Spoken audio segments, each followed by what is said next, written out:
Hit it, Phil. Da-da-da-da-da-da-da. Can it be the breeze that fills the trees with rare and magic perfume? Oh, no, it isn't the breeze. It's Jackson time. La-da-da-da.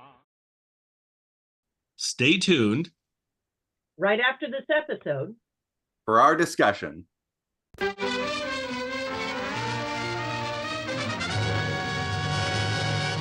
Jack Benny Program.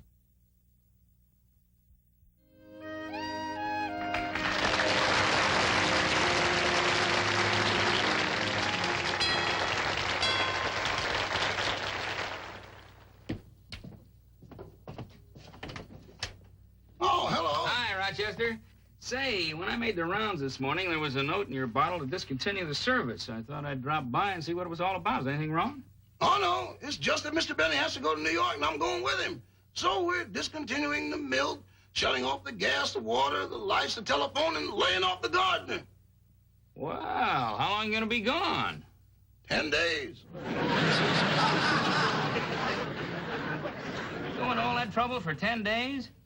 Anything over 2 weeks, we rent the house.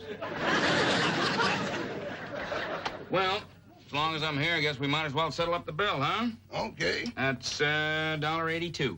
Okay, I'll have Mr. Benny make a check for you. No. That's what I owe him. Where he gets all those extra deposit bottles, I'll never know. Okay, thanks. So long, Rochester. So long now. Bye.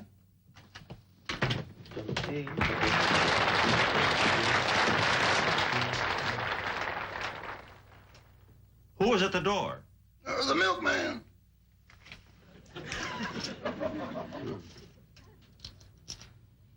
Gee, he even counted the Coke bottle. Rochester, we better finish packing, huh? Yes, sir. Say, boss, while we're in New York, what hotel are you staying at? The Acme Plaza. Again? You don't have to use that tone of voice, you know. I mean, they've always been very nice to me at the Acme. And this time, they're giving me the penthouse suite. Oh, that's the one that underlooks the park. All right, I'll admit it's a little below street level. So what? Some people like to look out the window and see trees. I like roots.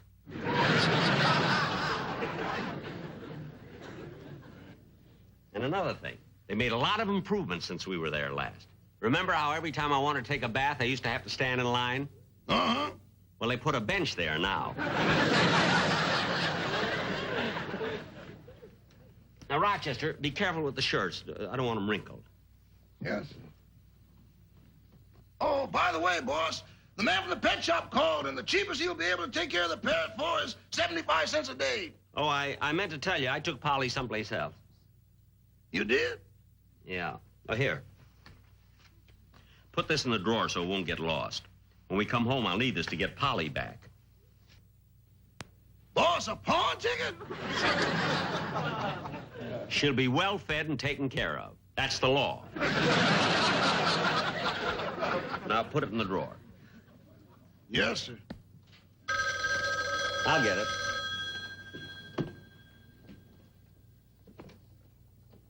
Hello? Hello, Chuck. I have to talk fast, so don't interrupt me. My father found out that we're in love, so if we're going to get married, Chuck, we have to elope. Look, I'll get my things ready and wait for you. Goodbye.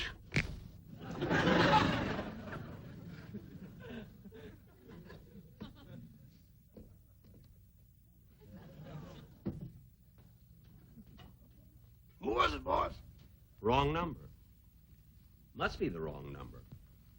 I don't know any girls whose fathers are still alive. Well, I hope Chuck gets in touch with her. It'll spoil the honeymoon. Hey, boss, why are you making this trip to New York? Well, I thought it was about time that I have a conference with my sponsor, and that's why I'm taking Don Wilson along. So he can discuss the commercials.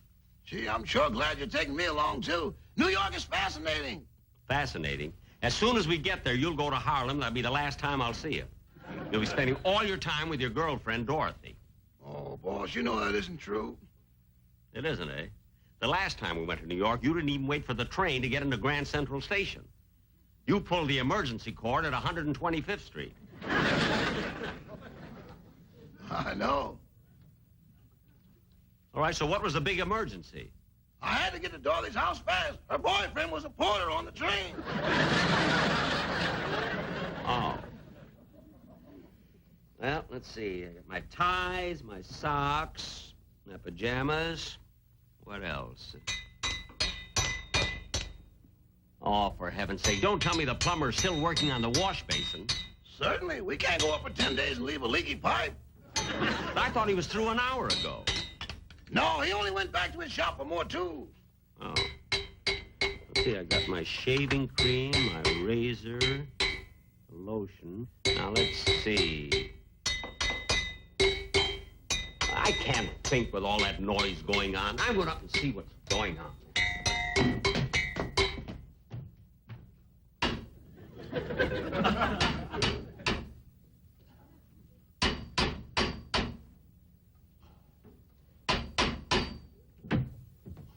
Hey, fella, will you please try and be a little more quiet? Look, bud, I'm in no mood for complaints.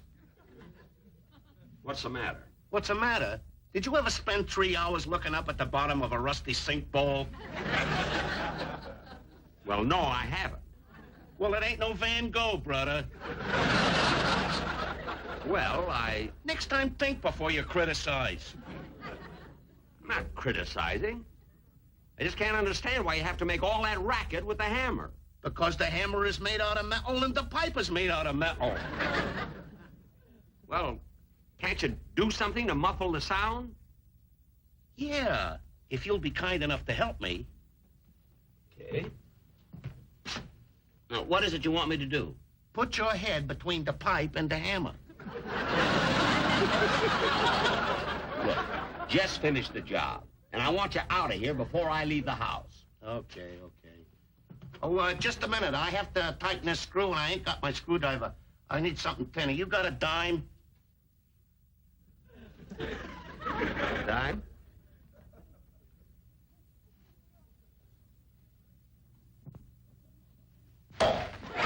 Hey, that's got more suction than my plunger.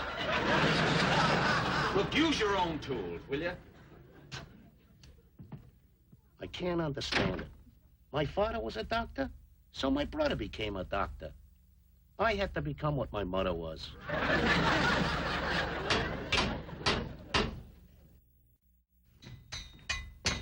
Oh, hello, Jack. Don, I thought we were going to meet at the station. Jack, look, before I get on the Super Chief, there's something I want to settle with you. What is it? While we're in New York, I've got to have more than $4 a day for expenses. Well, that's what I gave you last year, and seemed to be all right. I know, but I had to live in a sleeping bag and go hunting for food in Central Park. You did? Yes, and I got arrested twice for taking a bath in the lake. Oh. Well, I'll make an adjustment. Okay. Uh-oh. What's the matter? I can't fasten the suitcase. The lock is broken. Go out on the back porch and bring some rope. Yes, sir. You know, Don, I'm going to take my violin with me because I'll have 3 days on the train to practice. Say, boss, on second thought, if you're going to play your violin, we better not have any rope around.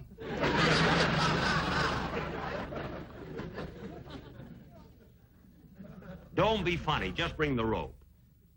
Yes, sir. Now, Don. That darn plumber working on the basement. Don, when we see the sponsor... Hey, Mr. Benny! Mr. Benny! Excuse me a minute. Yeah, what is it? Would you turn the water on from the service porch? Okay. Oh, Rochester! Yes, boss. Would you turn the water on from the service porch? Okay. Now, Don. Water's on.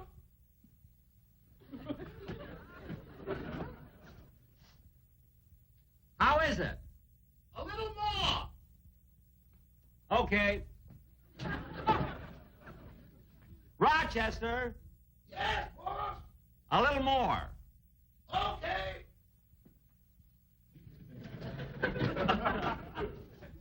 How is it now? That's perfect. Are you through fixing the sink? Not yet. Well, then why did you want the water turned on? I'm dirty. I want to take a shower. For heaven's sakes, why don't you take a shower on your own time? I got dirty on your time.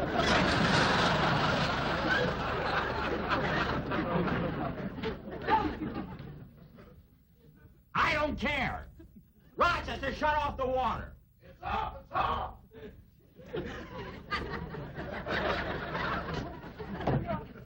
What a crazy guy. Oh, Jack, why do you hire people like that? I don't know. But he better watch himself or I'm going to report him for working below union scale. That'll teach him. Jack, what was it you wanted to talk to me about? Oh, Don, yes. When we get to New York and we see the sponsor. Oh. Hello? I'm all ready, Chuck. I've got my bags all packed. Now remember, my room is the second window on the left on the 3rd floor. Look, I'm a little nervous, so you're going to have to carry me down the ladder. Goodbye.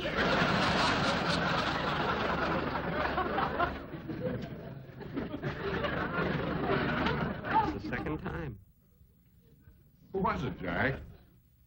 Some girl keeps calling, thinks I'm Chuck.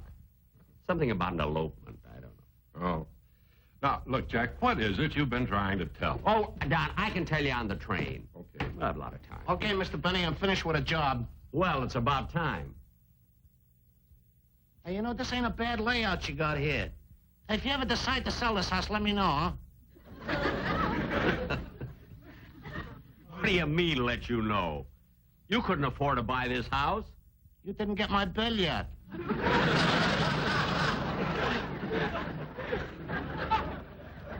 Well, goodbye. Hey, wait a minute. About that bill. Send it to the Acme Plaza Hotel in New York. Oh, the Acme Plaza? I worked on that joint when they modernized it. Oh. You put in more plumbing? No, I built them a bench.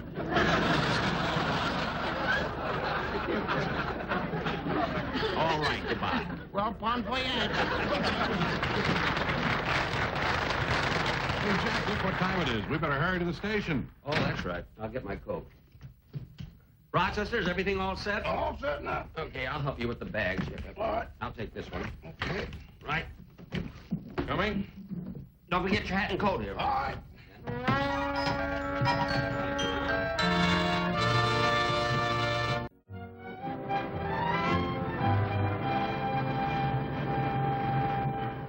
Train leaving on track 5 for Anaheim, Azusa, and Cucamonga. Don. Yeah. Don, let's leave the baggage here until Rochester comes back with the red cap. Okay, keep them all here together. Right. Attention, please. Attention. The train for Anaheim, Azusa, and Cucamonga will be delayed indefinitely. Definitely is 2 miles this side of Cucamonga.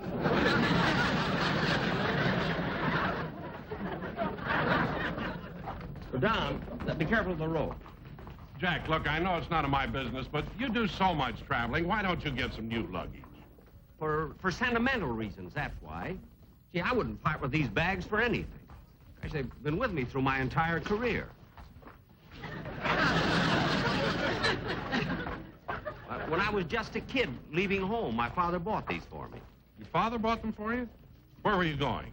He didn't care as long as I went.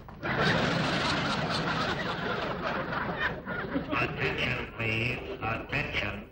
Will the holder of baggage check number 6847-359 please go to the station master's office?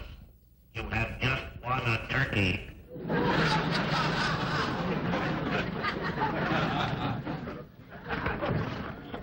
Imagine raffling off a turkey in a railroad station.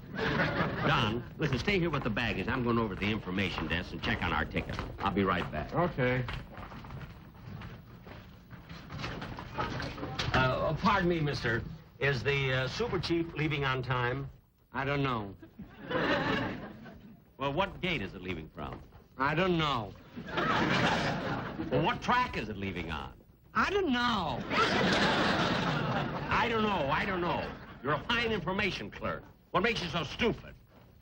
Well, it happens that I have a malfunctioning of the pineal gland, which causes a subcranial pressure on the tissue-like covering of the cortex, which in turn creates a diminution of the dorsal cerebellum and a corresponding elongation of the medulla oblongata. This makes me stupid. Oh, I'm terribly sorry. Can that condition be corrected? I don't know. Oh, never mind. Attention, please. Attention. Will the holder of baggage check number 6847-359 please come and get this turkey? Please? Oh, shut up. Well, Jack, did you get the information? No, I couldn't find out anything. I never saw such a... Attention, please. Attention. That guy drives me nuts, too. This is contrary to our policy, but there is someone here who wishes to make a special announcement. Don, Jack, let's take... just a minute. A special announcement. Go ahead. Chuck, I got out of the house by myself and I'm waiting for you. I would have been here sooner, but I stopped at the bank and took out all my money. $10,000. 10,000. Coming!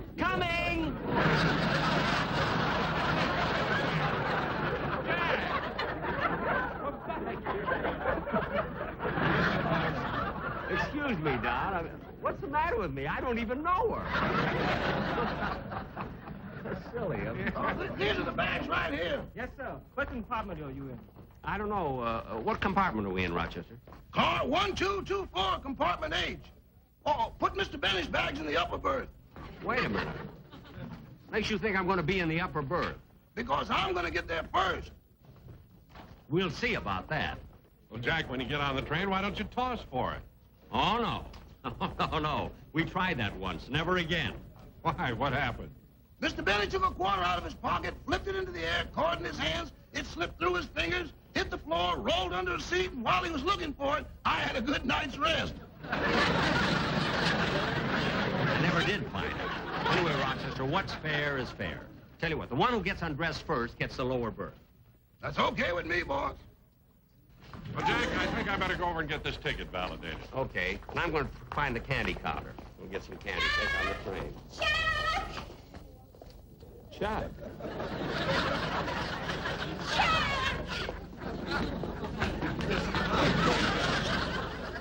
Oh, gee, darling, I hope I didn't keep you waiting. Yeah, I would have been here sooner, but an emergency came up. Oh? Yeah, some jerk had a leaky wash basin. Yeah, well, come on, the preacher's waiting for us on the train. What some guys won't do for $10,000.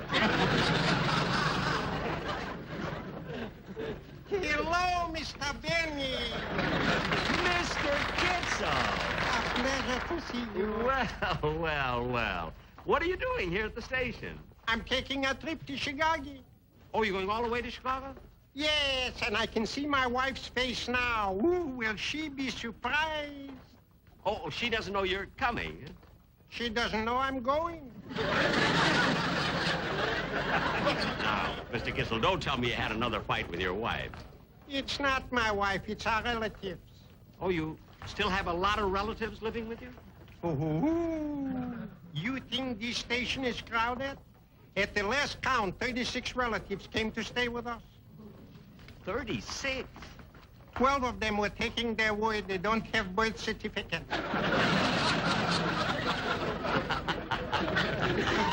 I see.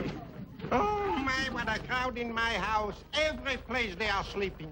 On the couches, on the beds, on the chairs, and on top of the piano is my cousin O'Flaherty. O'Flaherty? Your cousin? He's one of the 12. We're taking his word for it.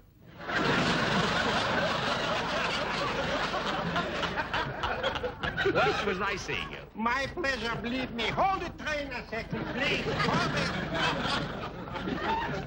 Well, Jack! Jack, do you remember that agreement you made with Rochester about the one getting ready for bed first gets the lower berth? Yeah? I think you're going to lose. Why? Look!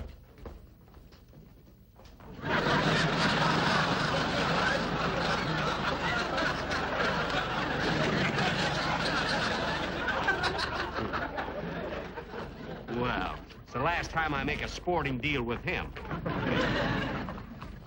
Attention, please. Attention. Santa Fe train number 17, the Super Jeep for Albuquerque, Kansas City, Chicago, and New York, now loading on track 8. That's our train. We better get going. Mr. Benny, Yeah? there seemed to be a mistake about your reservation. When I went to put your baggage in compartment H, somebody else was already in there. Well, that's a fine thing to happen the last minute. What are you going to do, Jack? Well, I'm going over to the ticket agent and get this thing straightened out right now. Last call for the Super Jeep for Albuquerque, Kansas Mister! Are you the ticket agent? If I'm not, I made $2,000 today. Now, what can I do for you? I want to exchange this ticket. Oh, did you get it for Christmas? No, I didn't get it for Christmas. Now, there's been a mix-up in my reservation. I had compartment H in car 1224. Now, there's somebody else in it. Oh, yes, I gave that space away. To whom? A fellow named Chuck. Chuck? And a big fat girl? Careful, you're talking about my daughter.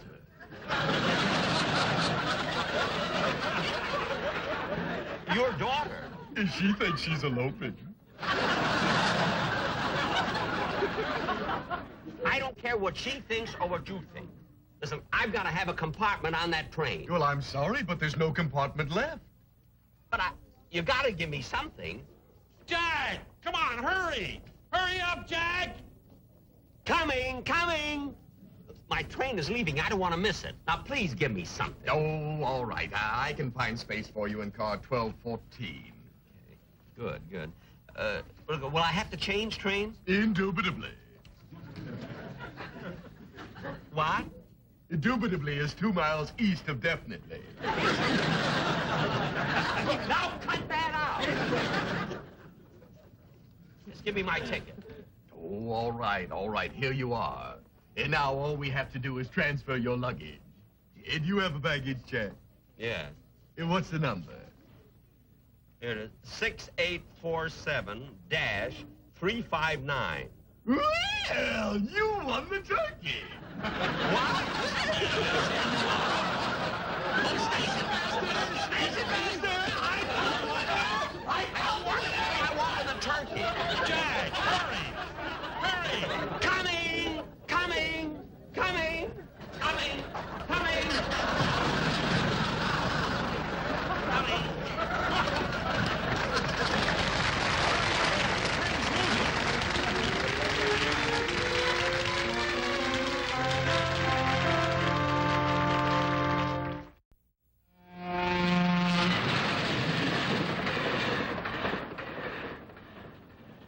I now pronounce you man and wife.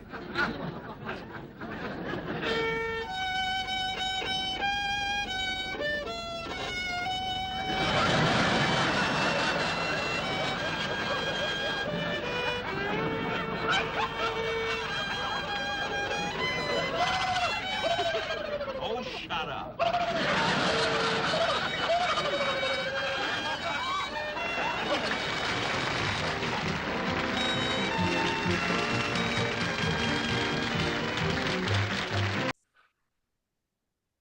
Well, hello again. This is Buck Benny speaking. I am joined by Kathy Fuller-Seeley. Hi, Kathy. Hey. And I am also joined by our friend and colleague, of course, Mr. Phillips over there. So it's great to have you back. And good to be back. We are so excited about that. And you make it back enough that when we do 2 episodes at a time, it's like, okay, he's gone for a few weeks, but then he's back. It's like not too bad. So it works out pretty slick. But we're just so delighted to have you. Um, and we're covering a really interesting episode. Today it's the train station episode. And there's a live version that I'm going to be referring back to a little bit. And it was on radio for many years. Okay. And so we're also going to be talking about that. So, which should be good. So let's get started and talk about this train station episode. This is, like I say, the filmed one from anybody got the date on this one? Well, it was, yes. While it was broadcast March 23rd, 1958, it had actually been filmed 6 months earlier, September the 11th, 1957. Yeah. So one of these banked episodes done so that to be placed in between the occasional live episodes that he was still doing. And the Benny Show is still just broadcast twice a month at this point. And I can't remember, don't have the dates on me and things, but this has Kitzel on it, and Artie Arbach passed away sometime in 58, so he might have passed away before this was ever broadcast. And we know the last 4 appearances of him were broadcast posthumously after he was gone. So I just always get excited when I see Kitzel, though this isn't the best Kitzel bit, but it's nice to have it. But Kathy, what are your thoughts on this one? Well, as we're going to talk about this episode was filmed ahead of time. There is no live audience, and you can really tell. As we often mention, Jack is usually at his best with a live audience to help his timing of how long for the spread of the laughter. And it's just sort of missing here. While the episode is interesting, it ain't live. So Yeah, definitely. And I had some issues with this one, but let's swing over to Terry and get Terry's thoughts on it, and anything that stood out to Terry. Before we started, I was thinking, this is February 1st of 2025 when we're having this conversation, and I thought, I should make a belated New Year's resolution and not beat up on Jack Benny for anything this year. We'll just talk about things we like. But Kathy, you're 100% right. The fact that this is not live is the flaw in this episode. But there's so much good to talk about that we really don't need to beat up, the producers of this show for having done what everybody was doing in the 50s, which was figuring out how to do television. It's still a new medium. And the gold standard, I think, in the 50s for sitcoms was probably still I Love Lucy.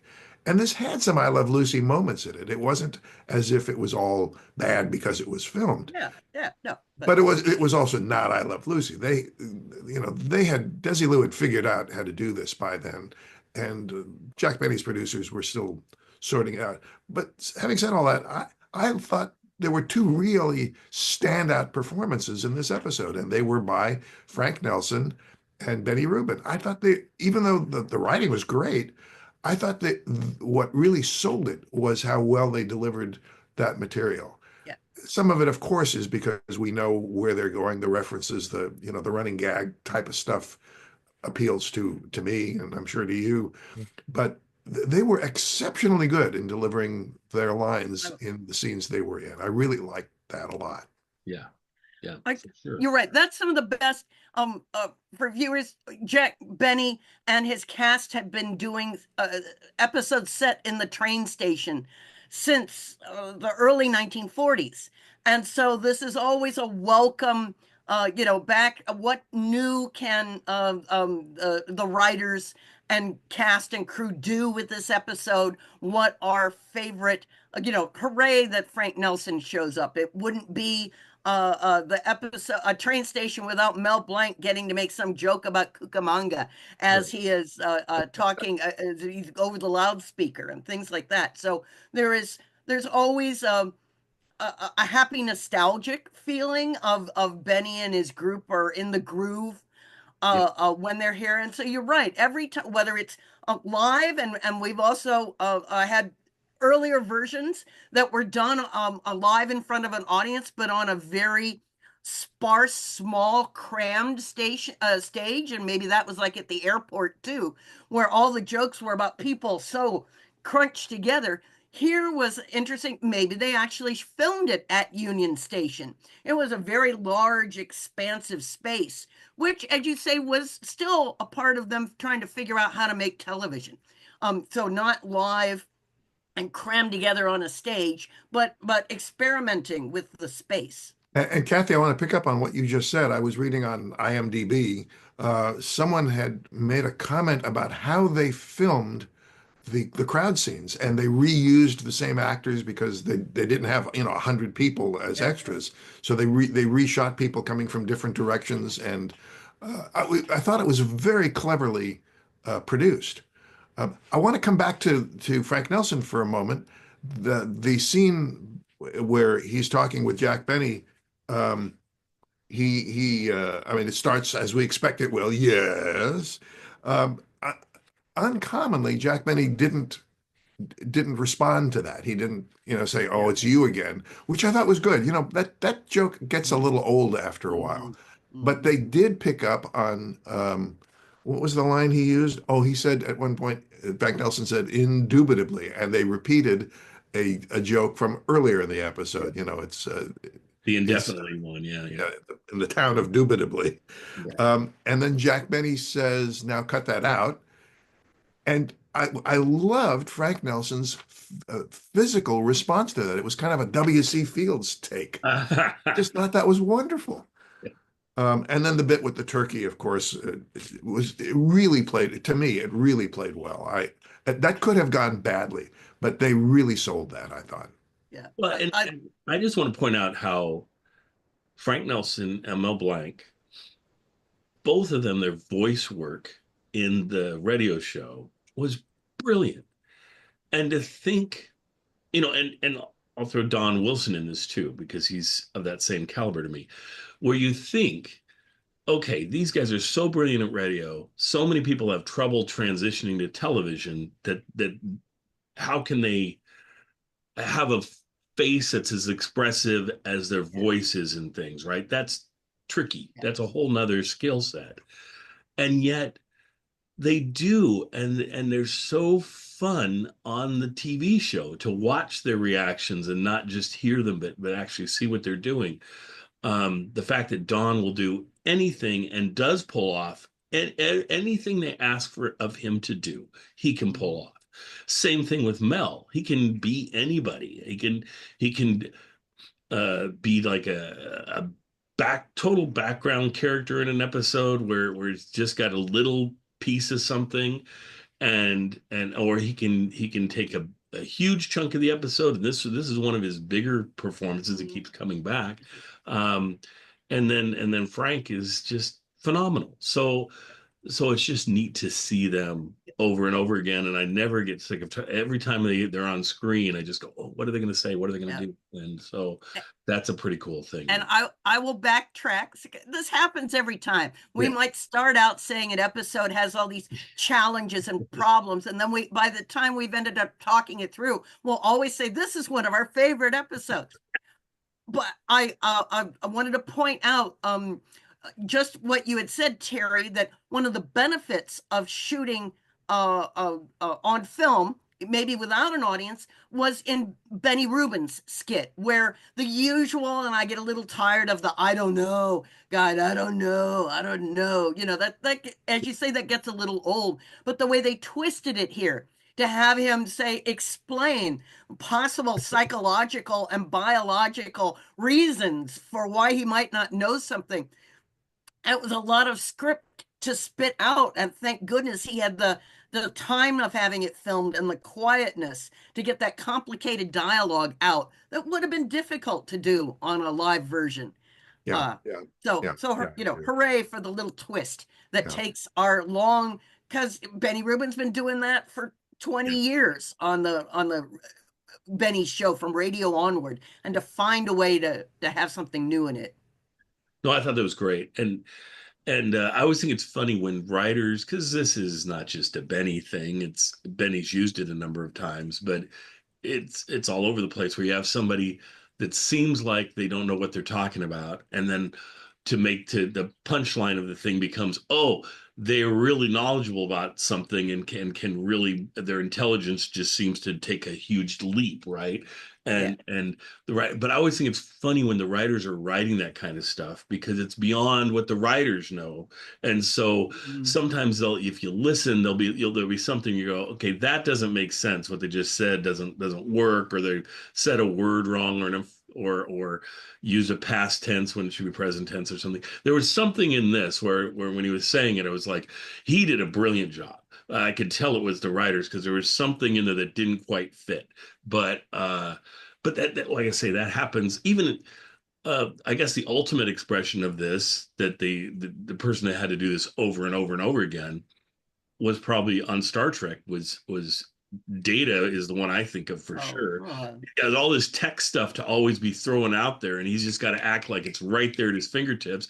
And he's saying complete gibberish to what turbo thing is reacting to this phenomenon and so forth. And they said, some actors can do it, and so like they realized early on that LeVar Burton could do it really well too, and so they could have the two of them talk, but they wouldn't have other characters. Like, you don't hear the guy that plays Riker do too much techno talk stuff, because he just can't pull it off at that kind of speed, I don't think. And so they just don't have him do that. And certain actors, just with the way they talk, I mean, you don't have Patrick Stewart spouting off a bunch of techno stuff, because it's not his forte, and it's his style of delivery is slower and not like that. So if I may make a more staccato sort of presentation of it. If I may make a more recent reference, I'm still 2 decades old now, but The West Wing had a lot of really challenging dialogue, and famously, people would not mess with Aaron Sorkin's words. They were sacrosanct, and he let everybody know that. Just read it the way I wrote it. Yeah. But I heard an interview with Allison Janney, who played C.J. Craig, and the interviewer, I think it was on Fresh Air, so it was probably Terry Gross, who said, you have to say all these really clever things. Have you gotten smarter? And she said, Terry, I'm an actor, I just learned the dialogue. I don't know all this stuff, and I haven't gotten better at it. I'm not that smart. But again, a tip of the hat to the writers. Yes. Good writing makes all the difference. And Benny had the best comedy writers, the best comedy writers. Yeah. Well, and West Wing, that's a perfect example of what we're talking about, in that every actor they chose to be a main actor on that had that ability. So whether every single one of them can pull it off, except for probably the president, not as much, Martin Sheen, because he was picked for his gravitas and the way he gets across. So they don't give him dialogue that's quite the same as the rest of them. And you don't want it to be. You want what he says to be this meaningful, thoughtful, almost like he's giving a speech at certain times. And it works for his character that way. And then you'd have them have a guest star, and they'd even mention this in interviews with them. You'd have a guest star who couldn't pull it off, and they try, and you could tell it just didn't land that well. And when they had a guest star that could pull it off, that person would be on episode after, they keep bringing that person back. The one person that they found could do it really well, and Sorkin used him in that show, and then he had a follow-up show that he used him in, was Chandler from Friends. What's his name again? The actor. Anyway, he was brilliant and passed away recently, but I love his appearances on The West Wing. He does a really nice job on that, because he was doing both shows at the same time, which I think would be really difficult. But he was almost a regular on West Wing there for a while. And then he, like I say, he had the follow-up show to West Wing, Studio 60 or something like that it was called, and he was one of the main characters. One actor we haven't talked about yet is Eddie Anderson. I thought he was also brilliant in this. I mean, he was always outstanding, but he was his part was well written. Yes. But he also as always, really delivered. And even in the small things like walking across the railroad station in a nightshirt, it was just he did that perfectly well. All the stuff early in the episode with packing the suitcases, he just, yes, he'd been doing it a long time by then, but he was, I hate to keep using the same word, brilliant. Yes. He should be mentioned up there with the other actors that I mentioned, that he could pull off anything they needed to pull off. And this one, I don't know. I don't know if what they were doing, but to me, it was kind of controversial what the fact that Jack and Rochester would be rooming in the same berth, in the same room or whatever, on the train, and that they would be fighting over who got which bunk was like just so perfect. I mean, it was just a way to say we are equal, or we're more than just employer and employee. We're also kind of friends, and they could joke back and forth about who is going to get which bunk. And I thought that was very interesting. And then the whole concept, I'm like, okay, this just gives you a weird mental image of the whole thing of Jack's like, whoever gets undressed first can choose which bunk they're in. Okay, well, all right, Jack. And then of course it pays off, because if it didn't do anything with that, if it just laid there, it probably wouldn't necessarily be the best writing. But the fact that, like you say, Rochester shows up and is already dressed for bed as he's getting on the train is great. So I loved Rochester's bits in this. You're right. That's because they've been doing that joke for many years too on the radio, and how great to find a visual way of extending that joke, and because doing something different with it. Hooray. So great for them. And if John were here, I'm sure he would say that the one person sorely missing from this episode was Mary. Yeah. And I think it's too bad, and I don't know if she was having one of her stage fright episodes at this time, but I could imagine that they would have used her really well in this. I don't know how they would have used her, but she was also always willing and able to do anything. Well, and she was on the train station episodes on the radio, so they would have just brought that across probably, and she would have been great. I mean, I never get that either. She's on certain episodes, and probably depending on her schedule and everything, when she could work it out. But the episodes they pick for her to be in sometimes are like lesser, more inconsequential episodes, and I'm like, why? Why would you do? To me, like, the ultimate missed opportunity is the Christmas shopping episode that she should have definitely been in, because she was always in Christmas shopping with Jack. Any episode where they've revisited it from radio are the ones I'd love to see her in. So it'd be like this train station episode. She was in the racetrack episode that we recently aired, so that was fantastic seeing her in that. Thank goodness. And then she's not in the shopping, the Christmas shopping episode, which would be delightful to have her in that. There's just a few that you're like, oh, if she was just there, that would be so cool. Yeah.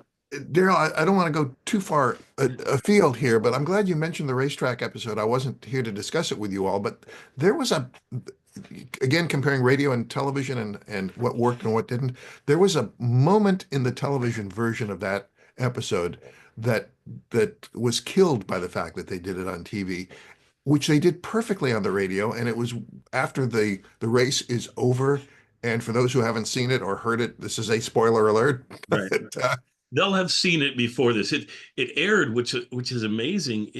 You would usually, these are kind of spread out, the radio remake shows, but it appears, so there's the racetrack episode, then there's one more episode, a live episode, and then there's this one. So they were almost back to back. Yeah. Well, so you'll remember that when the horse that Mary, and in the case of radio, it was Mr. Paley, and I can't remember who the executive was who bet on the horse that Jack was going to bet on, and then Jack changed his mind and bet on the horse that ended up winning, which his boss was going to bet on. So they lost money, and Jack Benny said, "How could you bet on the horse that I was suggesting. What a stupid thing to do. Yep. And then on the radio, we hear, and oh, Yeah. and of course, we think that the guy, his boss, punches Jack in the eye. And it was Mary who hit him. Right. And that was, that was the joke. It didn't work on television. Yeah. They did it though. They tried. They did it. They did it. Because they did the reaction of like he gets hit and he goes back and you can't That's see. right. That's right. And it wasn't as good as on the hand radio. or anything because No, the no. hand would give it away. So it's just his reaction shot. Too concrete. It was Yeah. a much better thing to Yeah. imagine Yeah. than to actually see. Yeah. But I would have tried it as well. I mean, you do it Sure. best you can and it just doesn't land as well. And yet, for a tiny bit of this episode, the one thing they did experimented with a visual technique that they would rarely do, but was fascinating here, is the brief shot of a Mel Blanc playing the plumber. And when he's fixing something under the sink, and the camera shot is really laid on the floor looking up at Mel. Yes. That's Benny's show rarely did that. It was mostly the three, and it's not easy to do with the cameras are large and bulky. And so I was thinking the same thing. I was like, have how that do they even unusual shoot this? angle was hooray for an experiment. So Because Terry would know more about that probably, but did they take one of those giant cameras and like lower it to the ground somehow, or how would you even get that shot? It's possible they raised, there's a saying, don't raise the bridge, lower the river, or the other way around. I don't know what the cliche is, but it's possible that rather than lowering the camera, they raised the stage and had the sink up higher. So that they didn't have to lower the camera. I don't know. I wasn't there, but you could do it that way too. Yeah, because the cameras were only so big. See, now you'd do that on like a iPhone or something, and then you'd be able to get way in there and do it, or you'd have a drone or something or whatever. But it'd be so many ways you could do it now. But back then, boy, big cameras. But yeah, it made for a unique shot that you were like, it was just memorable. You just noticed, you're like, okay, this is a really interesting angle. And it worked so well because you got Mel, you could have Jack in the picture, you could have them both down there right by the sink, and and the joke you like of his suggestion that Jack could help by putting his head next to the pipe so that Mel could. That was really good. Was Mel Blanc in this? Did he play three different characters? He was the plumber, he was the announcer, and didn't he do a third thing? Well, he's Chuck that. Yeah. But Chuck was the plumber. Yeah. Right. Oh, that's right. But he came back. That's right. He came back. He comes back. That's right. That was funny. Girlfriend, wife. I mean, his fiance. That was funny. Yeah, and that tied into Frank Nelson because Frank Nelson ended up being her dad and everything. So that whole storyline was brilliant. Yeah, and that Jack was willing to when she announced she had $10,000, he was willing to finally go. Now, when did you say this was released, Kathy? Released in March of '58. Okay, because I was wondering when he had the turkey thing, I was like, okay, is this a Thanksgiving time frame or something? Yeah, no, a silly, people were, grocery stores were giving away things, that's so, but the idea it's a live turkey, well, then reminds me of the WKRP turkey drop, but I was glad to see that in the tag at the very end of the episode, the turkey is alive because I thought it was a dead. Although Mel played the voice of the turkey, I was worried that it was a dead turkey. Yeah. Here, hooray! To find out at the very end, it's a live turkey. Live turkey. Yeah. No, I thought that was good. Well, and then you mentioned the WKRP. I love the chance that they gives us a chance to talk about that show for just a second because that episode, more than anything else I can think of in TV history, probably, essentially was a radio broadcast, is what it seemed like, because he's on the spot. You don't see any of it. It's simply him describing it and the reaction shots of the people back in the studio responding to what he's saying, that, oh my gosh, the humanity, they're falling from the sky and they've hit his car and they're and for people of a certain age, the humanity, of course, refers to the Hindenburg. Correct, which was great. And so it tied into so many things. And it was like, and it's truly one of those scenes where if you just had the audio of that, it would be very funny. the video adds to it, but usually you don't do that on television. But I think they very quickly realized, well, because it was a having program real about a or radio fake turkeys station. dropping from the air is not going to work very well. So and the button at the end with Gordon Jump as Mr. Garland, as God is my witness, I thought turkeys could fly. Yeah. One of the top 10 punchlines of all television sitcoms, I think. And it's hard Jack didn't do it very successfully. It's hard to come up with a good Thanksgiving episode to a comedy. It just doesn't work that well. It doesn't seem like there's been good Thanksgiving, like Walton's episodes and so forth. But that's a great bit, a great. I think Cheers, right? Had that Thanksgiving dinner where they ended up having a food fight. Wasn't that a Thanksgiving episode? I don't know. I don't even remember the episode, so I don't know. Oh, got to see that. But when the turkeys get their revenge on Jack, and he's brought up before, the turkey judge and the turkey jury, and so it's Jack's nightmare after Thanksgiving. Yes. That one works about the best. But the fact that we have Christmas show after Christmas show after Christmas show that works, and multiple, where you've got the shopping episode, and then you also have the Christmas party episode that works, right? And then, but the Thanksgiving one, you're like, well, there's one here, there's one there that kind of works. And I mean, there's like 3 or 4 of them, and that's about it in a 24-year run on radio. That's well, just you say, but all you can get is gathering the people around the table. Yes. Or you remember there was a radio one radio episode where Rochester, he says, Rochester, go kill the turkey. And Rochester doesn't want to have to do it. And so they're, so you feel sad for the turkey. Yes. Well, I think what would have been an interesting one to do for television would be for him to have his whole gang all having turkey dinner together, right? And if you had everybody, and you had Mel Blanc there invited as somebody, right? And if you could have Frank Nelson there, if you could, and Mr. Kitzel, I mean, you could have this huge thing and have it focus on different parts of the table and the conversation that's happening in different parts of it, and it would have worked brilliantly because they're just all so funny together that they could have pulled that off. But it'd be different than they'd ever done in radio. There you go. That could be something we write. How about that? Yeah, there you go. The fantasy Jack episode. Yeah, with our AI Jack and his cast doing the readings. Yeah. Anyway, but this episode it's fine. It's just not, to me, what the radio versions were. The radio versions work better than this. The live version in television, which we haven't compared it much to, we've talked a little bit about it. The live version has a franticness and like you say, it's contained in this little stage, and just seeing how they use the stage and who's all there. Yeah. It works really, really well. And it's one of my favorite episodes. And this filmed episode just doesn't live up to that as much. It's certainly, this filmed one, it's not. If Mary was in it, I could easily see it maybe would be in my top 10 or 15 or something. But in this case, it's not. It's a solid episode.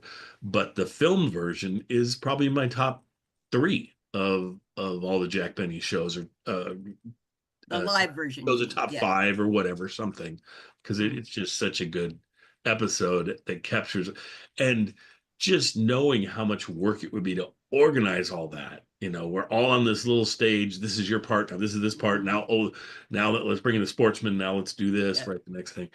And that's the other piece with this too. We don't know if the sportsman, right. I don't know where they let go. How often because this is in the Lux regime. Yeah. So the commercial is gone, but it would have just been Don Hawking or a plain old commercial for Lux. And that's what always feels a little guilty about taking these syndicated episodes and critiquing them a whole lot, in that you're missing a decent amount of the episode that's cut out for various, either cut out because it was an advertisement, but some of the advertisements are some of the best parts of the episode sometimes. Well, this one, viewers, you just can't wait till you have the opportunity to buy a battery operated light bulb. that you could stick anywhere in the house. Your lovely local ad from 2012 is very Yes. amusing. So Yeah, because I recorded these quite a while ago. This is 2012. put it December. anywhere. Yeah. I'm just glad I saved them all, so it's good. Anyway, Terry, you have any last parting thoughts on this one or anything? I'll return to what I said at the beginning, which is that it's really easy to beat up on old radio and television programs for many reasons, not the least of which is that they were a long time ago. Standards have changed, and our point of view, our worldview has evolved or devolved. Yeah. But it was a terrific episode, well written, well performed, and I loved it. Yeah. Kathy, what? Any more? Oh, I completely agree. Once we get to, it's one thing to make a snap judgment about what an episode on the surface has or lacks. But with almost every Jack Benny episode, whether it's radio or television, there ends up being so many components, so much richness to comment on or recognize or talk about that makes anything by Benny and his writers and cast fascinating. Yeah, for sure. So what I'll do on this one, we already saw the episode, so the episode happened, and then we're on. Now I think what I'm going to do is pop you right into the live episode, so you guys get a chance to compare the live to the filmed if you want, and then after that we'll have our previews for next week and everything. So hope you enjoy that, and hope you guys are having a wonderful day wherever you are, and enjoy Jack Benny. We love bringing these to you. It's so much fun to do, and I'm so glad Terry could join us this week, especially since we sort of lost John at the last minute, so it actually worked out for a happy reason. Because it would have just, of course. A family birthday. I hope they're having a grand time. He puts his children's birthdays above being on our show. What is wrong with the man? But I don't know. I think that's probably just a fib on his part. I think he's out there getting another job to help pay for the tariff situation going. Yeah, there you go. Anyway, all right. Well, see you folks next time. Hit it, Phil. Can it be the breeze that fills the trees with rare and magic perfume? Oh, no, it isn't the breeze. It's Jackson time. La, da, da, da. Stay tuned. Right after this episode, for our discussion.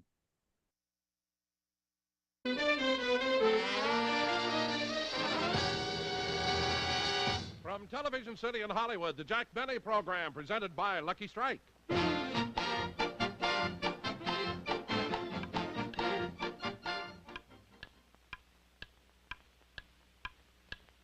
Light up a Lucky, it's light up time. Be happy, go lucky, it's light up time. For the taste that you like, light up a Lucky Strike. Relax, it's light up time. There's a time and a place for everything. And the right time for a Lucky is any time you want to enjoy a great cigarette. And the right place for a Lucky is wherever you happen to be at the time. You'll always enjoy Luckies because Luckies taste better. Lucky Strike is made of fine, naturally good-tasting tobacco. And it's toasted to taste better, cleaner, fresher, smoother. Yes, sir. Lucky's taste better. Anytime, anywhere. So right now, light up a Lucky. It's light up time. Enjoy the best tasting cigarette you ever smoked.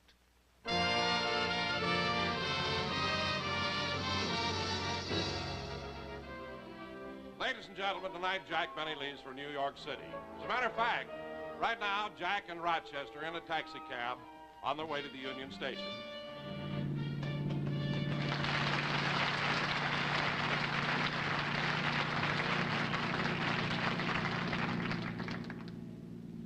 Well, Rochester, it won't be long now. We'll soon be on the train on our way to New York. By the way, boss, you didn't tell me. Why are we making this trip?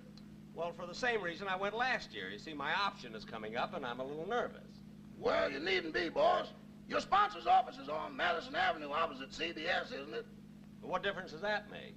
If he doesn't pick up your option, you can run across the street and get on Striking Ridge. What?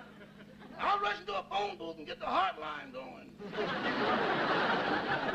Rochester, I hope you won't have to do that. Oh, driver, can you make it a little bit faster, please? We have a train to catch. I know. I know.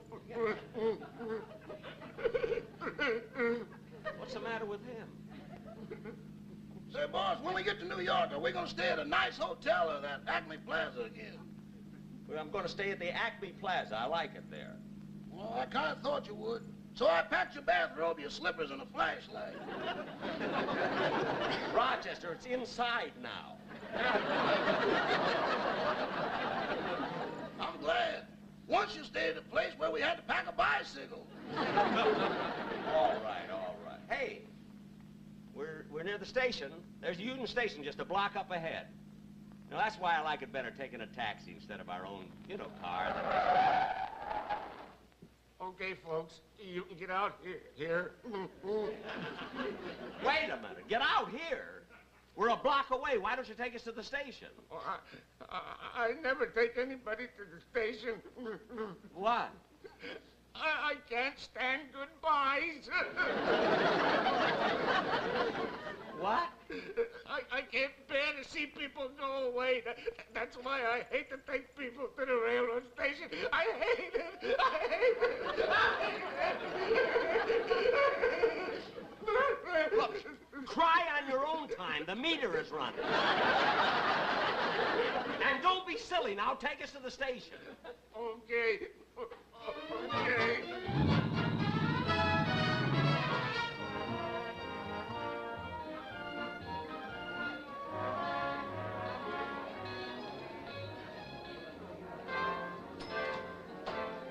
Train leaving on track 5 for Anaheim, Azusa, and Cucamonga.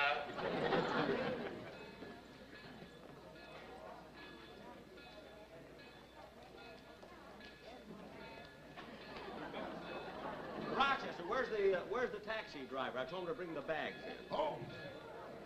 Find out where. Oh, here he comes.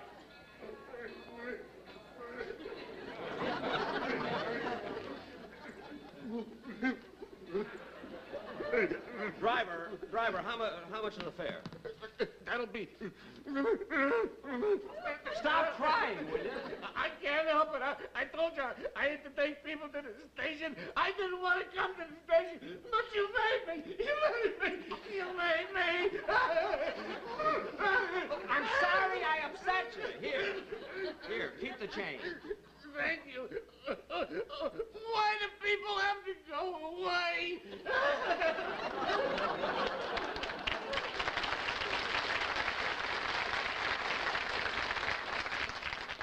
So emotional.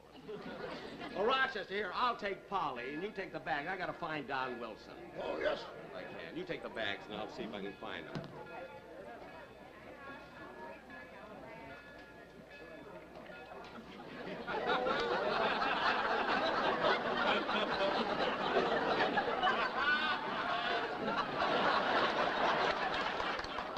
Liz, could you help me, please? Correction, please. The train scheduled to stop at Anaheim, Azusa, and Cucamonga will only go to Anaheim and Azusa. Cucamonga was moved to make room for the freeway. Jack! Oh, Don, I was looking all over for you. I was over talking to the station master. I wasn't satisfied with the accommodations on the train, but it's all straightened out now. It is? Yeah, they're hooking on an extra diner. Oh, well, for you, they could hook on another engine, too. Believe me. Hey, Jack, why are you taking that silly parrot to New York? Because the last time I left her alone, she got so upset, she picked out all her feathers, plucked them right out. Oh, you're kidding. No, I still have the pillow. Well, Jack, I want to check a bag and send a wire. I'll see you later. All right, I just want to get some magazines over here. Hiya, bud.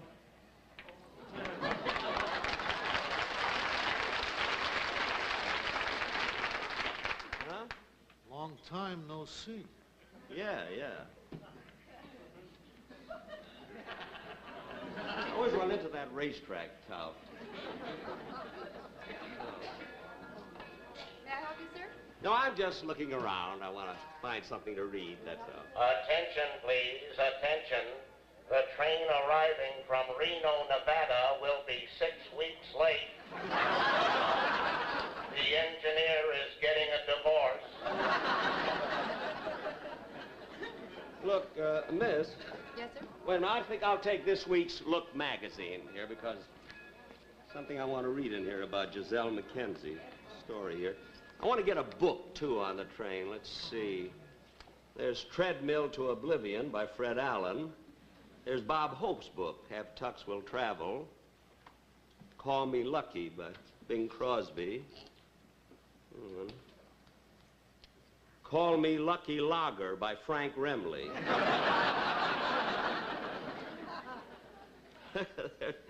There's a corkscrew in here for the... Well, anyway, I think I've read everything. Here's a wonderful new book by Georgie Jessel I know you'll love. It's called This Way, Miss.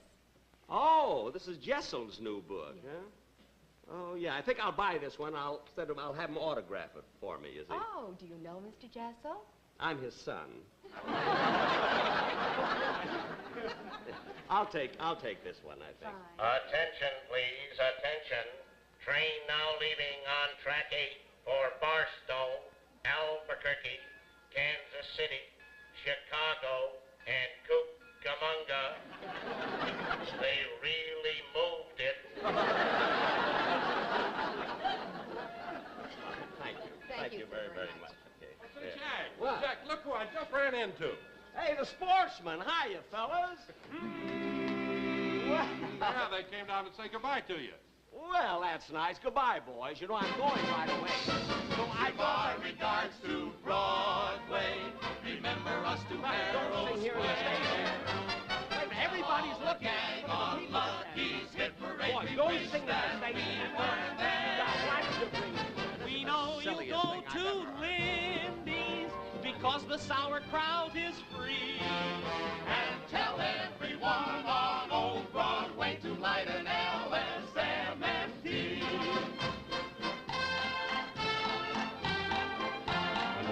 Fellas, look, everybody's watching you. Stop dancing. Fellas, look, stop dancing. Everybody's watching. Fella, wait a minute, boys. Wait a minute. Wait a minute. Wait a minute! Even Max Liebman wouldn't say goodbye like that. Attention, please, attention. On next Sunday, your railroad schedules will change. The whole country will go on light-up time. Well, I can't interfere with that. Give our regards to LS. Remember us to MFTFT. Tell all our friends it's light up time. No matter what the time may be. Even daylight saving. Lucky's are so much smoother. A cleaner, fresher cigarette.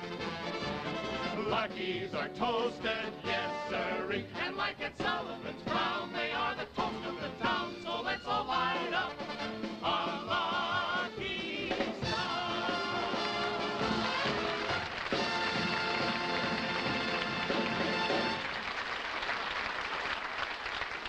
Look it down. The next time the Sportsman Quartet want to say goodbye to me, bring them to my house, will you? Okay, I'll do it, Jack. See you on the train. Okay, I gotta go and pick up a ticket. Bye, Marion.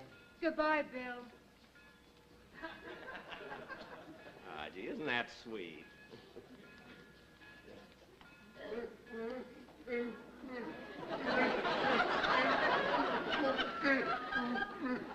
Oh, there you are, mister. I thought you left. I've been looking all over for you. I had to come back. Have a nice trip and enjoy yourself. Please, please, don't forget to write.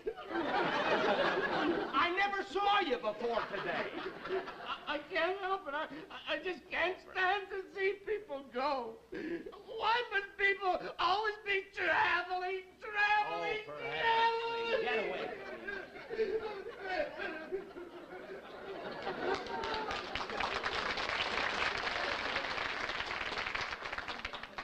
Secretary Dulles must drive him nuts. Oh, my goodness, I forgot the parrot. Bye, Mom. Goodbye, Bill. Oh, isn't that cute? Polly, Daddy forgot all about you. I'm terribly sorry. Oh, Miss. Yes? The parrot happened to take a TB guide here. I'm sorry. Oh, that's all right. She already paid for it. Polly paid for it? Where did she get the money? I don't know. Attention, please, attention. All you absent-minded people who forgot to pay your income tax. Train now leaving for Folsom, San Quentin, and Alcatraz. Change clothes in San Francisco. Silliest thing I've ever heard. Come on, Polly. Goodbye, Bill. Gosh. I'll never see. Hey, Bud. Bud, Huh? come here a minute.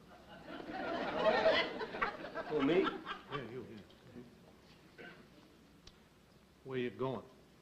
To New York. What train you taking? The Super Chief.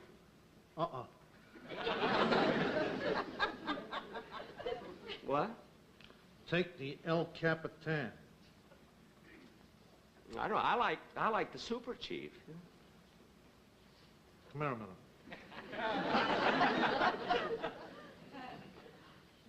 El Capitan will beat Super Chief into Chicago by 3 lengths. I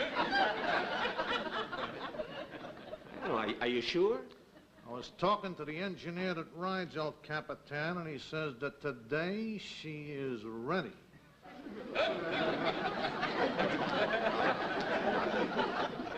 Well, gee, I don't know. The El Capitan, eh? Yes, sir. Take my word for it. She likes a fast track, hugs the rail, and she has a braided caboose. No kidding. Just look at the breeding. The breeding? El Capitan is by 20th century out of Bethlehem steel.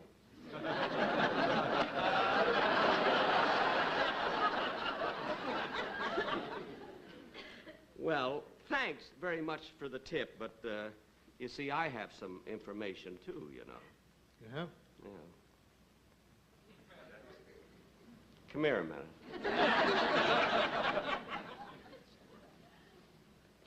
Don't noise this around, see? But I'm taking the Super Chief. Why? I found out Super Chief is a sleeper.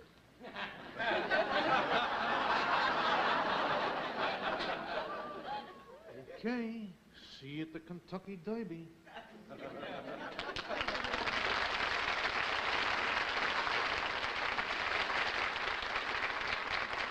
What a character. Attention, please, attention. Will the immigrant carrying the bird cage please go to the station agent and be vaccinated?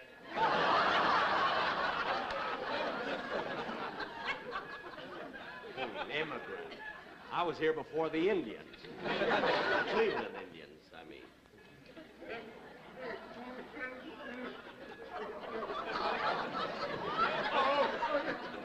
There you Oh, are. for heaven's sakes, you again. I'm so glad you haven't left yet. I bought something for you. Here, take this candy for these flowers. Flowers? Have a nice trip, but please, hurry back. I didn't want to take you to the station, but you made me. I know. I'm sorry. I made you. Why do people always have to go away?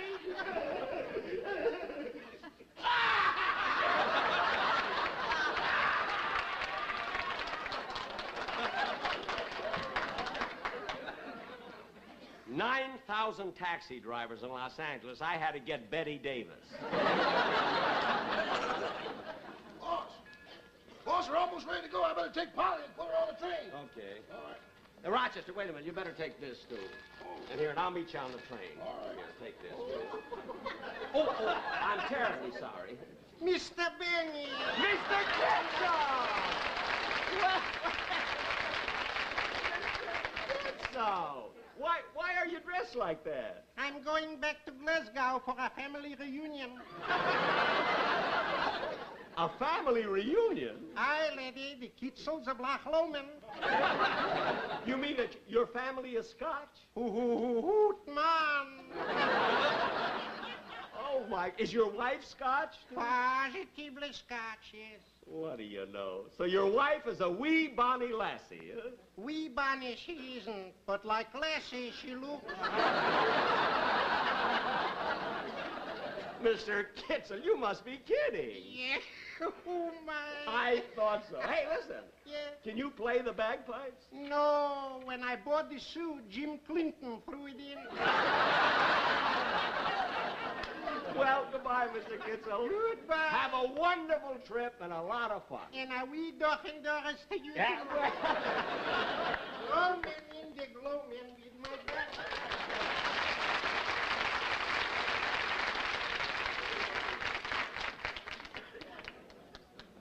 Attention, please. Attention. This is an emergency. Will the section hands and maintenance men please clear track 7? The express now arriving in Los Angeles has no brakes.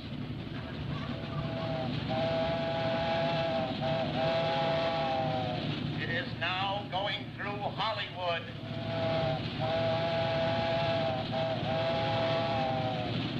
It is now going through Westwood. It is now going through Santa Monica.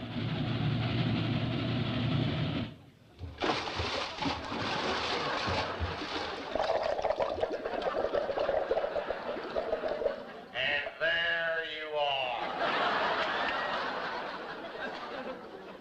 Gee, this I can't figure out at all. Oh, Mister. Yeah!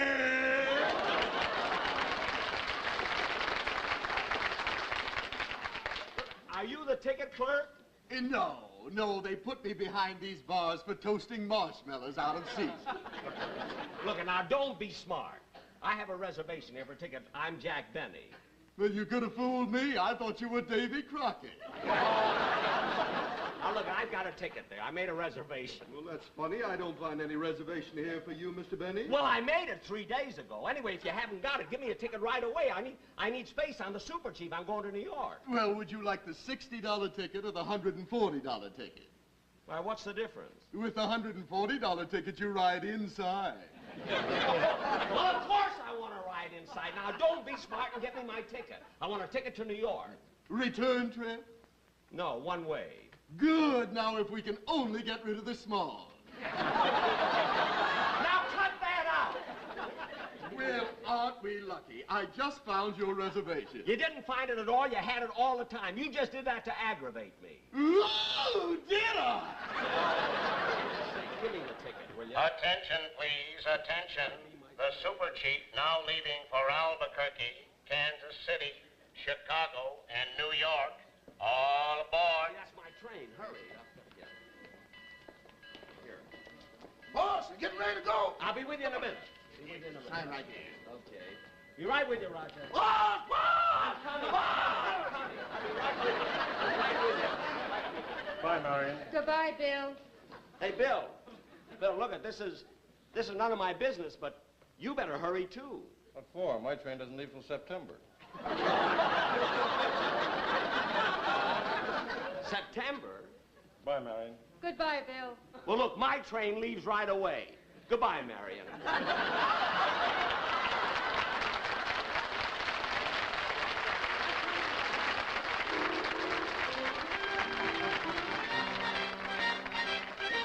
Jack will be back in just a minute, but first...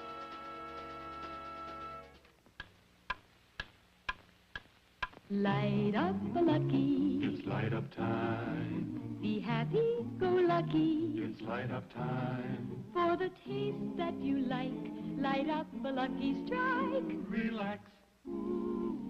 It's light up time. You know, probably the most fun about working around the yard is when your wife says, "Come on, let's have a smoke." Especially if the smoke is a lucky strike. because a Lucky tastes better every time. And I'll tell you why that is. It all begins right here in the heart of America's tobacco-growing country. Begins with fine tobacco. LSMFT. Lucky Strike means fine tobacco. Tobacco so fine, so light, so mild, it's just naturally good tasting. And then that tobacco is toasted.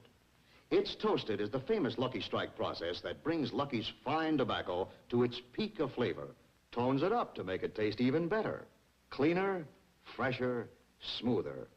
So whenever it's light-up time for you, light up a Lucky. You'll say it's the best tasting cigarette you ever smoked. For the taste that you like, light up a Lucky Strike. Right now. Light up a Lucky. It's light up time.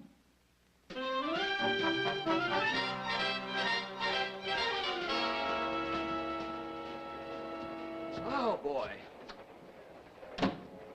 Gee, that was a good dinner. They really have good food on this train. Well, I think I might as well relax and... Wait a minute. Whose clothes are these? This isn't my station.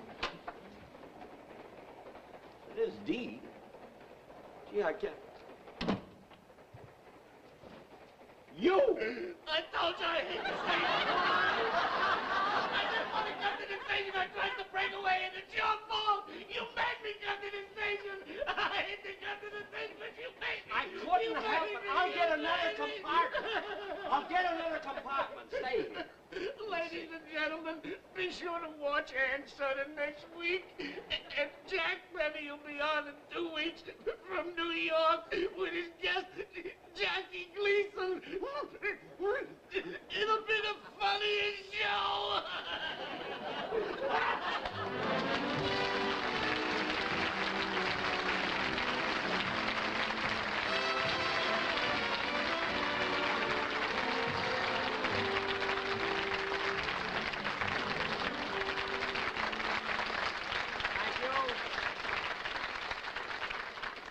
Thank you very, very much, ladies and gentlemen. He was right. Even though he was crying, he was right. I'm going to be in New York in 2 weeks and do my last show from there, and my guest star is going to be Jackie Gleason. You see, I was on his show once, and we have a sort of a reciprocal agreement. You see, where I go on Jackie Gleason's show for nothing. You see, you know I don't get paid. You know what I mean? And then Gleason, of course, comes on my show for nothing, you see. Reciprocal meaning that Gleason is just as cheap as I am. And, of course, we're all going, and Mary may be on this show, too, in about 2 weeks. That is, if it won't interfere with her shopping. And of course, I know you're wondering, now, why would she be shopping? You know, how could she be in a store on Sunday? Well, they lock her in Saturday night. So if any of you in New York happen to pass a store window and they see a mannequin changing furs, you see, don't worry about it, it's Mary. You know, and now, ladies and gentlemen, you know, I'll never forget, I must tell you about this. Mary, the last time we went to New York, well, I think it was the last trip, Mary said to me that she had never been to the circus. She wanted me to take her to the circus, so I did, you know. And then when we got inside, of course, I was a wreck in there. Never saw such animals. I jumped away and said, Jack, what's the matter? I said, well, look at these. I never saw animals like these in my life, with lions and tigers. And she said, Jack, take off your glasses. This is the flea circus.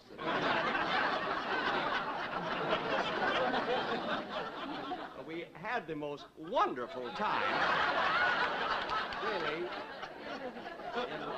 And now, ladies and gentlemen, I'd like you to meet the fella that's been on my show for so many years and did the crying taxi driver, Mel Blanc. Ladies and gentlemen. Mel, I want to tell you something. Really, you've been with me so many years, and you gave the most wonderful performance today. You were really great. Thank you very much. I'd like to sell you one of those, but anyway, Mel, you know what's amazing to me? How you can cry any time you want to, like on the spur of the moment and everything. How do you do a thing like that? I can't understand it. It is just wonderful acting. Cry a little bit now. Well, I have to be in the mood, Jack. I'm not in the mood right now. Oh, you mean you're not? Well, couldn't you try? Couldn't? I mean, you could now that the act, you couldn't, I think. Well, all right. Well, anyway, thanks very, very much. Thank you, Jack. For being on the show. Oh, wait a minute. Oh, wait a minute. Mel, come back here. I may not see you later on, so here's your check, you know. And now, ladies and gentlemen, we're going to...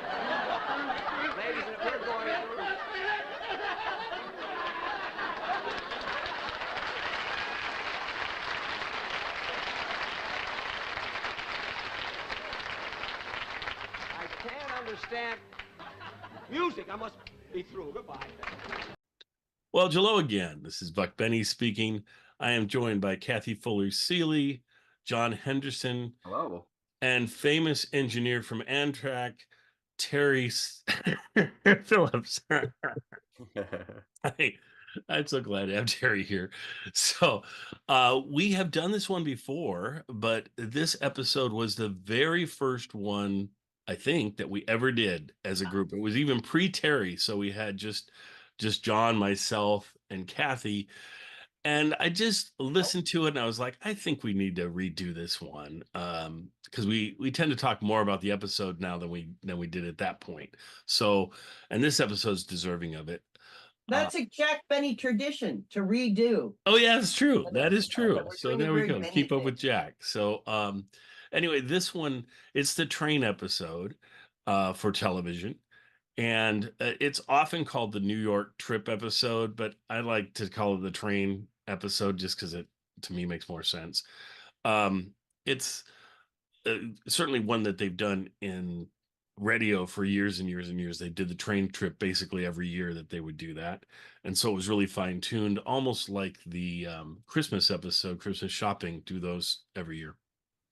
And so I would say amongst the episodes, this is definitely a top 5 episode for me. I realize people out there are saying, wait a minute, you said enough episodes are in your top 5 that there must be like 40 episodes in your top 5. But this one truly is my top 5.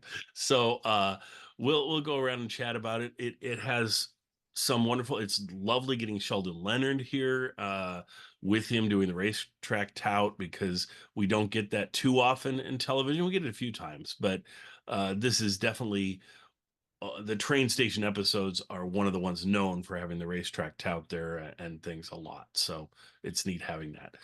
Let's go over to John and see what John's thoughts are on the train station episode. Yeah, I think as a fan of the Jack Benny radio show, this is a great episode because it calls back and it pays off a lot of the things from the radio show. I think if you are like an I Love Lucy kind of classic TV fan and you turn this on, it may not hit you, as high quality as you might expect. I mean, for one thing, the picture quality isn't as good as some of the filmed episodes because this is a live episode. Correct. But as a radio show fan, this is great. Like you said, there's the "Hey buddy, come here a minute" tout, and that's always fun. You've got Frank Nelson, the yes guy, which is hilarious. And of course, I think the star of the show is Mel Blanc. Yeah.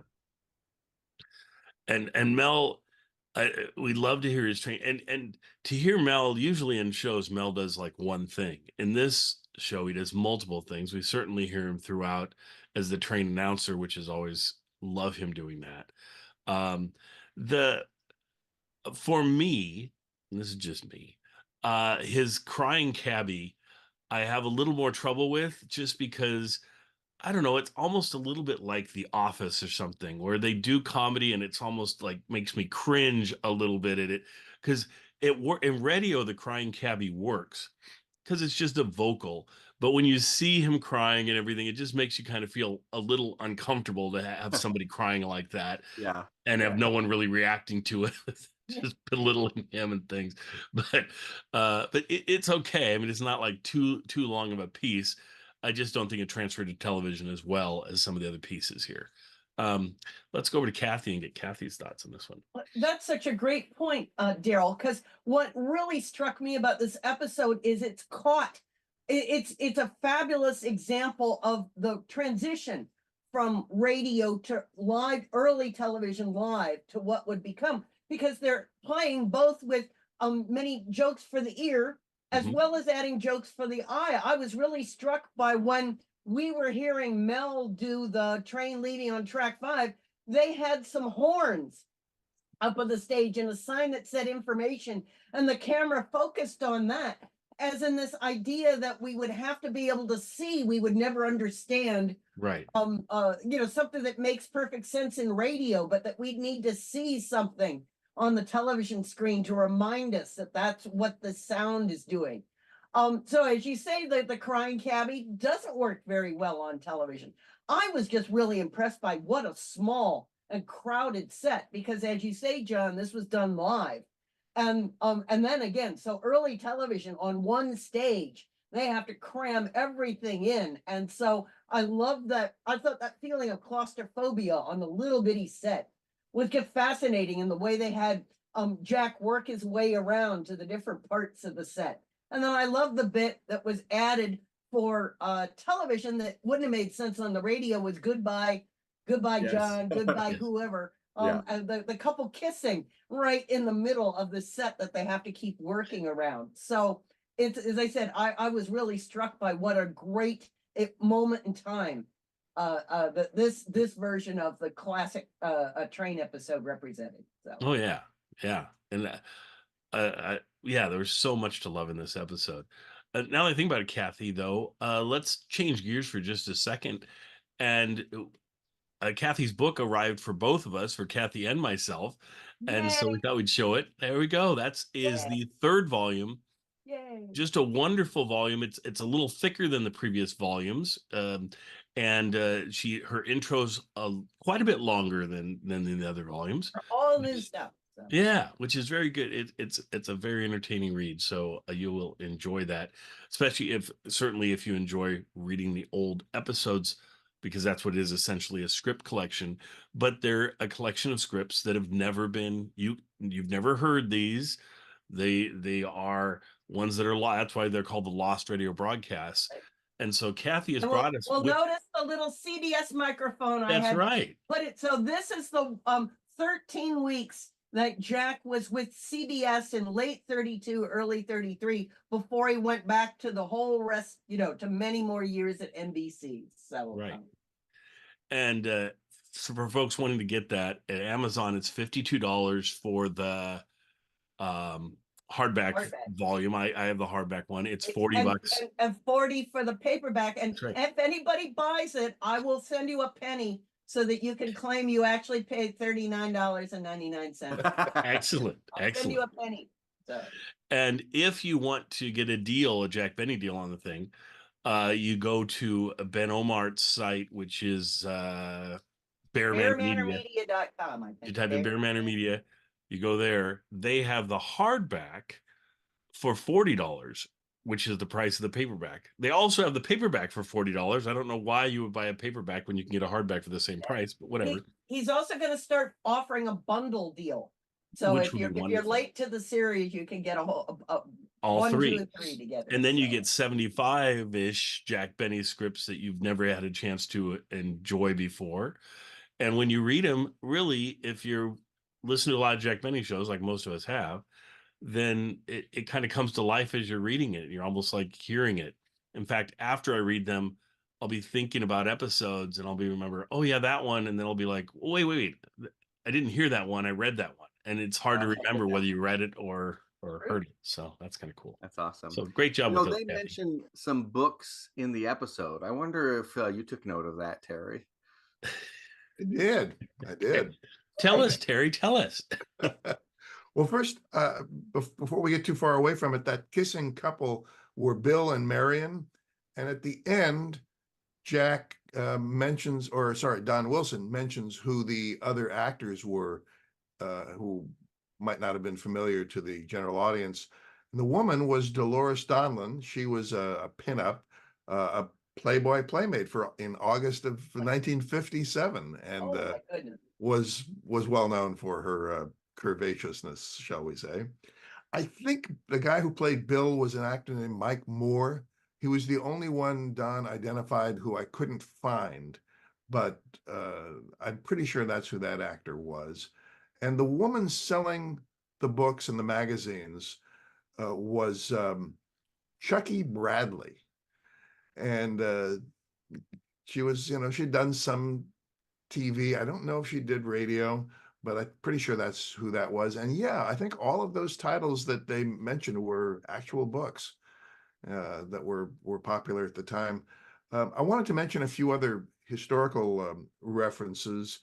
I think the most noticeable one to me was when Mel Blanc, as the train announcer, says, if you forgot or if you missed it,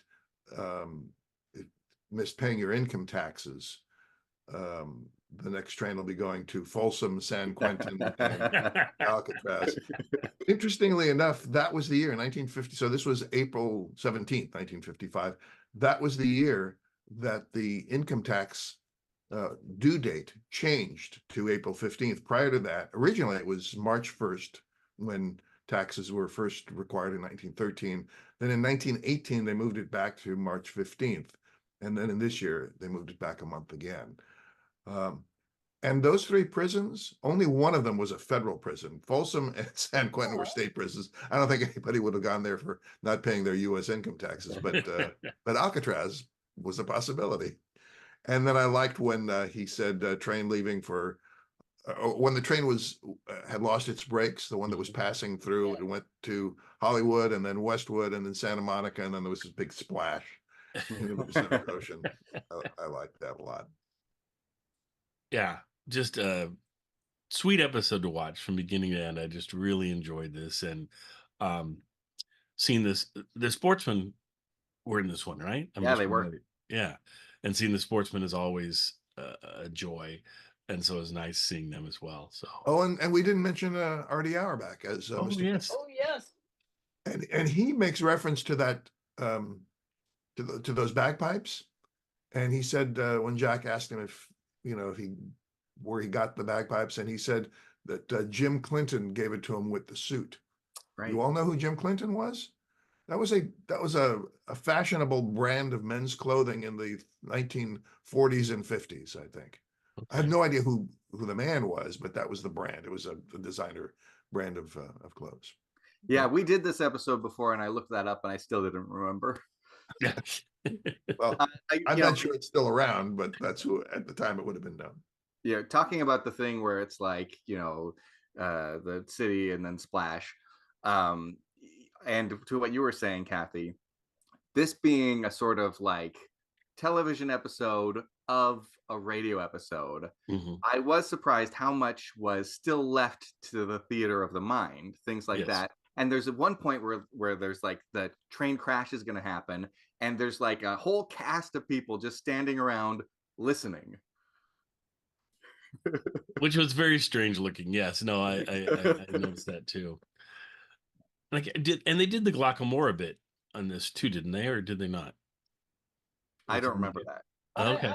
I don't remember that on this. Okay, maybe they didn't. He mentions, he asks him if Jack asks Kitzel if he's Scottish. Okay. His wife is from Glockamora. There you go. They had to mention Glockamora in here somewhere. So. And he said, "Are you Scottish?" And he said, "Hootman." I will say, speaking of adaptation, which is basically what this is, they adapted a radio play for TV. It's one of the hardest things in the world for writers to do. I tried adapting my novel as a screenplay and couldn't do it. I'm in the process right now of adapting my Reagan stage play as a screenplay, and it's really hard. So I give Jack's writers credit for a lot of things, including being able to do what we're all talking about here, making radio work on TV. Well, and that's helpful too, Terry, because we often talk about why didn't they bring over more of the radio shows? We love the radio shows so much and things, but maybe because it was so much work to figure out how what it would benefit from by being visual, because it was made to not be visual. And so it's like, all right, this is interesting as a radio show, but it's not going to be interesting as a television show. And so maybe that's why. My guess is they'd also have some pressures on them to do something new. and different. The critics in this point were really on the older radio performers. I mean, poking at them, going, give us something new, do something different. And so I think if he'd, so I mean, I appreciate that they were able to come up with so much that was new. But if they simply just repeated the old things, I'm not sure if Benny would have been as successful as because it turns out right after this when they get to New York, they say at this episode they're going to have the Jackie Gleason show, which was something different. It was very New York and very much Gleason and the showgirls, and so so I think if we looked at a season's shows, thinking about fall 54 into the spring of 55, I bet we would see old, new, old mixtures. Yep. And filmed live, and all of that going back and forth as well. New topic, revamping old topic, so. I wish I could mentioned remember... that this. Sorry, go ahead, Jim. I was going to say, I wish I could remember the Jackie Gleason show better, because in this episode he says, Mary's going to be on the next show, maybe. And I don't remember whether she was or not.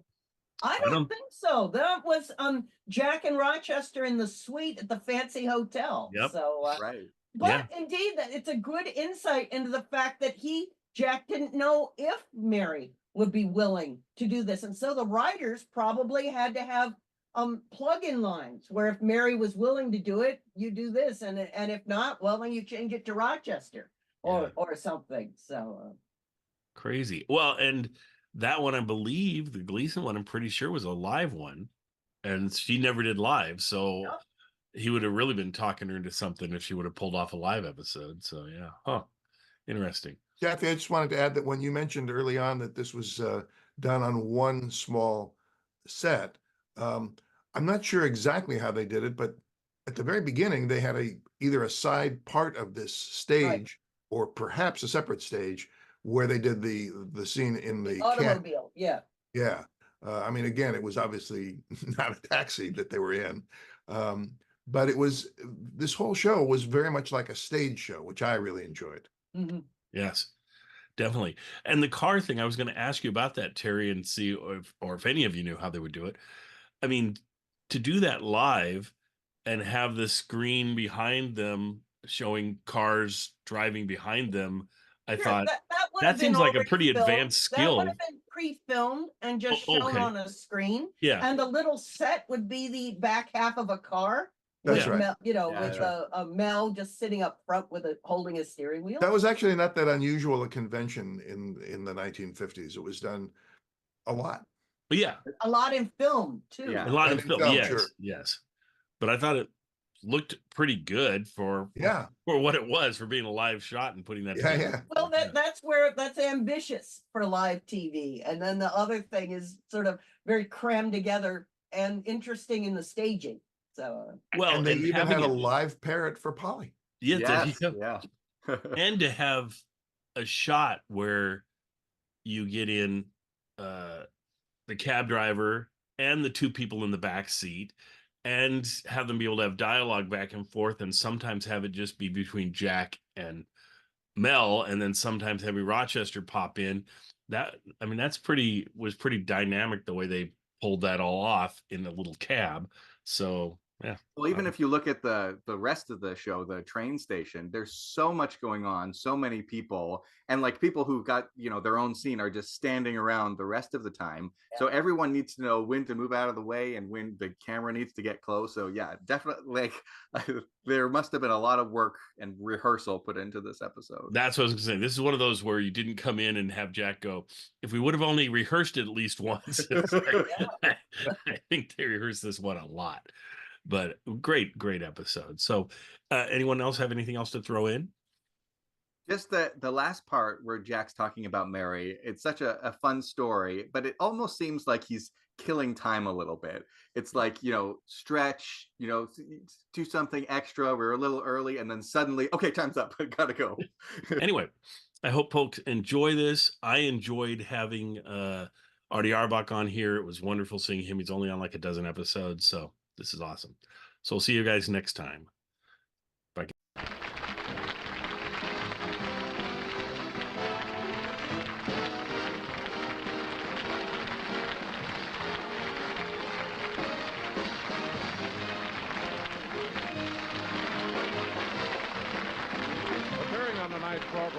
Mel Blanc, the Sportsman Quartet, Frank Nelson, Sheldon Leonard, Artie Arbach, Chucky Bradley, Mike Moore, and Dolores Donlin. Remember, 1 week from tonight on this same station, be sure and watch Ann Southern in Private Secretary. Jack Benny's next television show will be in 2 weeks. In the meantime, this is Don Wilson reminding you to listen to Jack Benny on radio every Sunday night over the CBS Radio Network.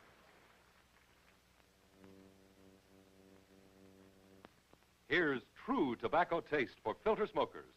Filter Tip Tareyton gives you all the full, rich flavor of Tareyton's famous quality tobacco and real filtration. Filter smokers everywhere are turning to Filter Tip Tareyton because only smooth, easy-drawing Filter Tip Tareyton gives them true tobacco taste. Look for the red, white, and blue stripes on the package. They identify Filter Tip Tareyton, the best in filtered smoking. The Jack Benny program has been brought to you by the American Tobacco Company, America's leading manufacturer of cigarettes.